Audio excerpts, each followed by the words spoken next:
Today, let us take some time to study the Word of God together with the sermon titled, Holy Worship.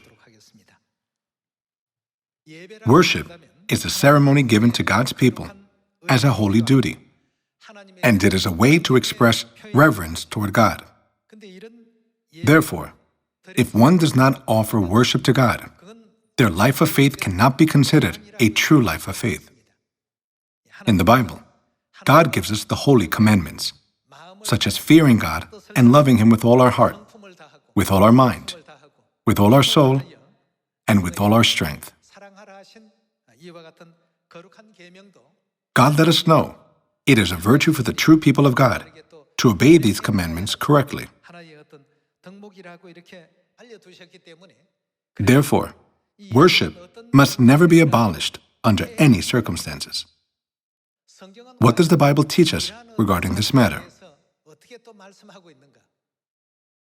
Through the examples in the Old Testament and in the New Testament, God already let us know the correct way and direction we must take. Therefore, let us always follow God's guidance so that all of us can enter the everlasting kingdom of heaven. Let us turn to the book of Daniel, chapter 6, in order to understand the will of God. Chapter 6, verse 1. It pleased Darius to appoint 120 satraps to rule throughout the kingdom, with 3 administrators over them, one of whom was Daniel. The satraps were made accountable to them, so that the king might not suffer loss. Now Daniel so distinguished himself among the administrators and the satraps by his exceptional qualities that the king planned to set him over the whole kingdom. At this, the administrators and the satraps tried to find grounds for charges against Daniel in his conduct of government affairs, but they were unable to do so.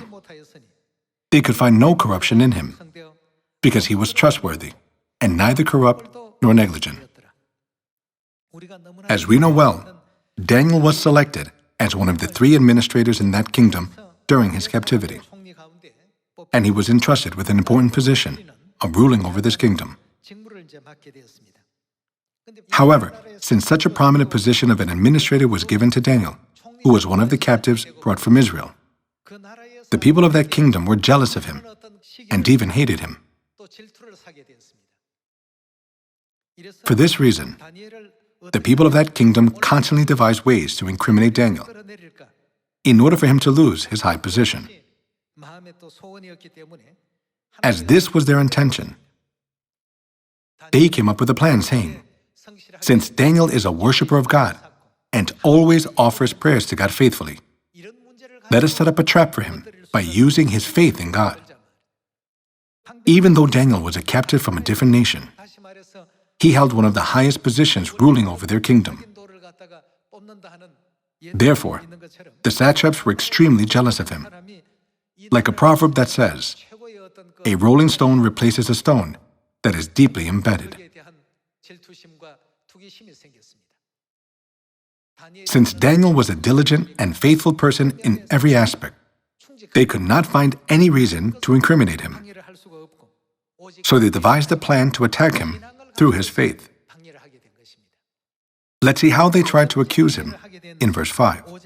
Verse 5, it says, finally, these men said, we will never find any basis for charges against this man Daniel, unless it has something to do with the law of his God. Unless it has something to do with the law of his God.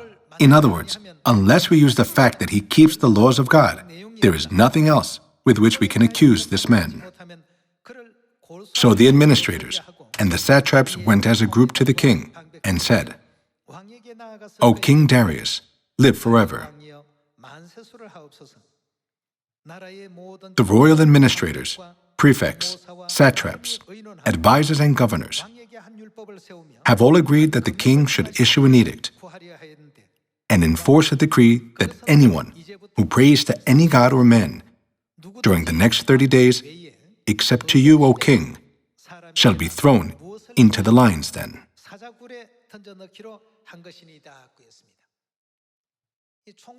There were 3 administrators, and Daniel was one of them. The other administrators except Daniel and the 120 satraps, who were their subordinates, all gathered and issued a decree. Anyone who prays to any god, meaning worships any god, or man during the next 30 days, that is, for 1 month, except to you, O king, shall be thrown into the lion's den. Now, O king, issue the decree and put it in writing, so that it cannot be altered, in accordance with the law of the Medes and Persians, which cannot be repealed. They had the king approve this decree to be in effect for 1 month. In this way, they established a scheme to entrap Daniel. Let's continue with verse 9.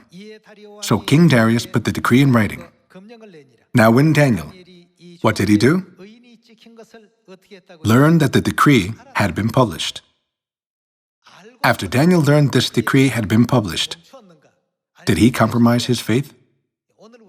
This is what I would like you to pay attention to today. If we stop worshiping God, basically, it is to say that we no longer believe in God. Worship is a decree that God has appointed. It is a regulation that God has given, and it is a law that God has instituted. This is why we must not change the way we worship God according to our own discretion.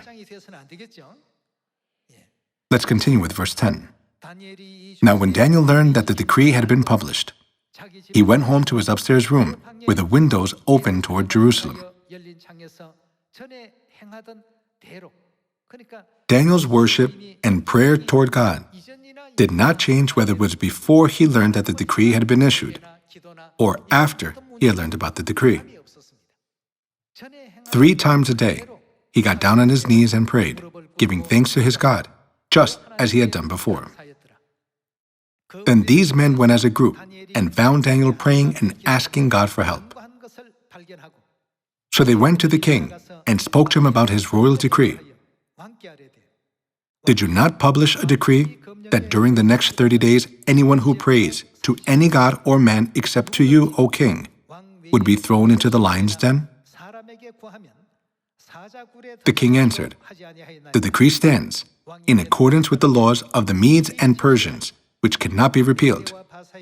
Then they said to the king, Daniel, who is one of the exiles from Judah, pays no attention to you, O king, or to the decree you put in writing. He still prays 3 times a day. When the king heard this, he was greatly distressed. He was determined to rescue Daniel and made every effort until sundown to save him. Then the men went as a group to the king and said to him, Remember, O king, that according to the law of the Medes and Persians, no decree or edict that the king issues can be changed. So the king gave the order, and they brought Daniel and threw him into the lion's den. The king said to Daniel, May your God, whom you serve continually, rescue you. A stone was brought and placed over the mouth of the den, and the king sealed it with his own signet ring and with the rings of his nobles, so that Daniel's situation might not be changed. Then the king returned to his palace and spent the night without eating and without any entertainment being brought to him, and he could not sleep. At the first light of dawn, the king got up and hurried to the lion's den. When he came near the den, he called to Daniel in an anguished voice, Daniel, servant of the living God, has your God, whom you serve continually, been able to rescue you from the lions? Daniel answered, O king, live forever. My God sent his angel, and he shut the mouths of the lions. They have not hurt me, because I was found innocent in his sight. Nor have I ever done any wrong before you, O king. The king was overjoyed and gave orders to lift Daniel out of the den. And when Daniel was lifted from the den, no wound was found on him, because he had trusted in his God.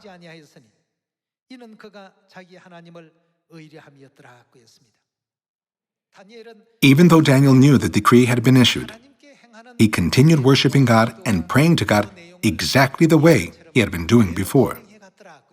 His faith did not waver at all. Isn't prayer a part of worship? A part of sacrifice? Praising God, praying to God, and sharing words of God are all part of worship. Because of Daniel's unwavering faith, he was punished by the law of that kingdom. Even though Daniel was placed in this miserable situation by being thrown into the lion's den, no harm came to him. Seeing his faith, God prevented the lions from attacking him by shutting the mouths of the hungry lions. King Darius loved and cared for Daniel dearly, so he could not sleep at all that night, and he got up early in the morning to find out if Daniel had survived. Since an edict had already been issued, King Darius had no choice but to punish him, according to the edict, to fulfill his duty as an executor. Early that morning, he went near the lion's den and called out to Daniel. He said to Daniel, "Daniel, servant of the living God, has your God, whom you serve continually, been able to rescue you from the lions?" Daniel answered, "O king, live forever. My God sent his angel, and he shut the mouths of the lions. They have not hurt me, because I was found innocent in his sight. Nor have I ever done any wrong before you, O king." The king was overjoyed and gave orders to lift Daniel out of the den. And when Daniel was lifted from the den, no wound was found on him, because he had trusted in his God.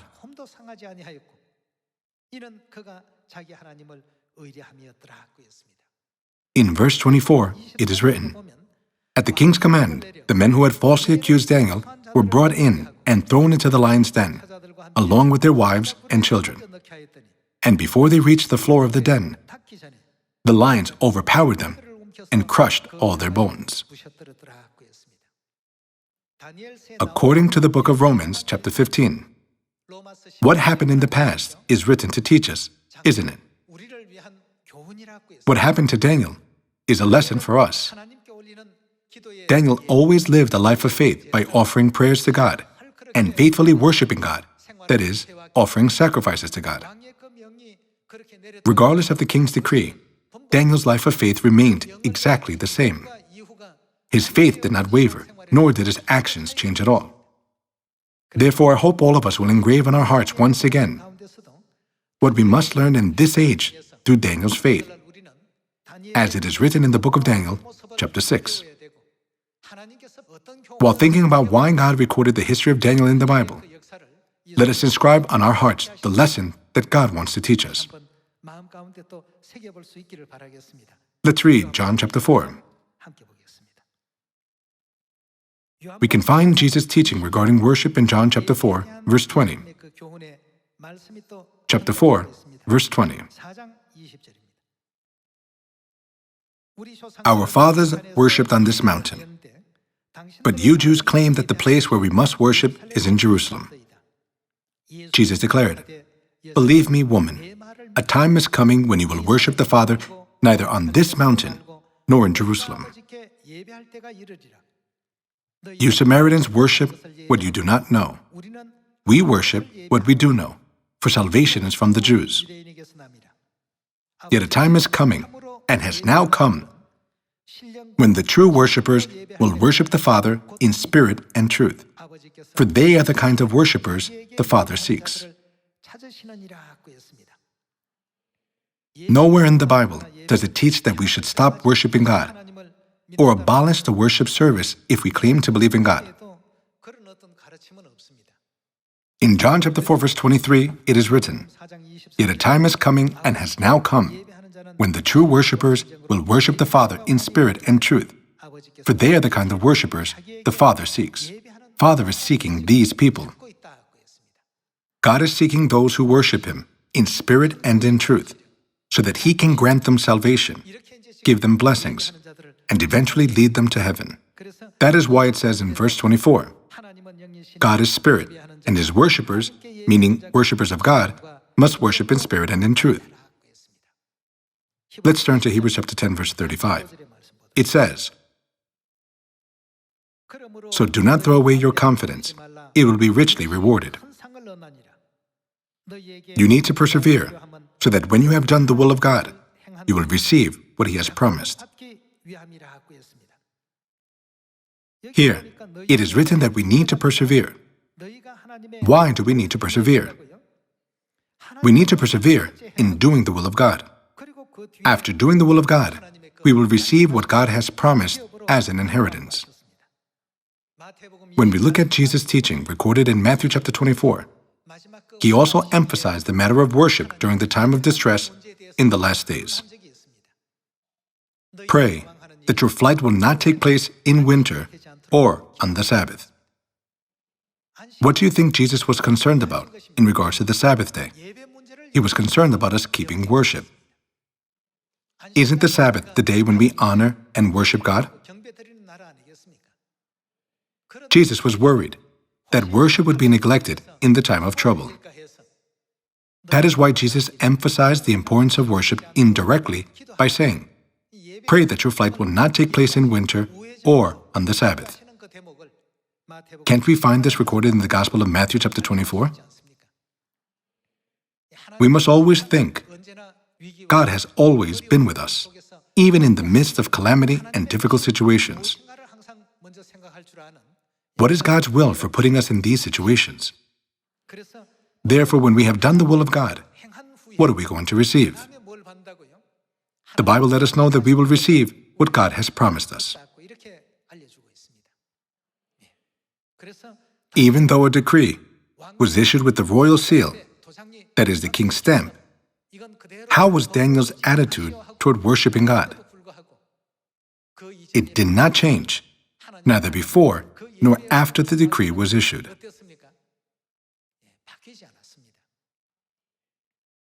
There are so many churches in the world, like the sand on the seashore. Hasn't a change of attitude towards worshiping God occurred in those churches because God is not with them? All the disasters that came upon Egypt were for the Egyptian people who didn't believe in God. Those disasters didn't happen in the land of Goshen, where the Israelites, who are God's people, lived. Let's think about this matter once again, and let people around us know it too. When we see all the disasters happening this year, we should preach the Passover, the truth of the New Covenant, all the more, and tell people the importance of worship that we offer to God. Worshiping God should be holy, with all our heart and with all our mind. I think there might be some members who have been worshiping God habitually, just because it is a day of worship. However, the Sabbath day worship should never be kept in a habitual manner. We are those who have faith to follow the teachings of the Bible just the way the Bible teaches us. Won't this faith lead us to the path where we can participate in the gracious promise of God? Many unprecedented disasters are taking place around us. Whenever something happens, I always think about the life in the desert. During the period of 40 years in the desert, God could have led the people of Israel through a more comfortable and safer path, like an open highway, and let no one attack them. God could have led them to an easier path. However, God led the Israelites through a more challenging and dangerous path that they had to walk for 40 years, even though it was such a short distance to Canaan. There were many difficulties on their path. God took them down an unexpected path that made them feel like giving up on their journey in the desert. I believe that it is no different today. The eternal kingdom of heaven is drawing near. What is God's will? What path would God want us to take in this situation? What can I do to please God? Please have a beautiful faith to always fathom the will of God so that you can all enter the eternal kingdom of heaven. By this, I would like to conclude today's sermon. Thank you very much.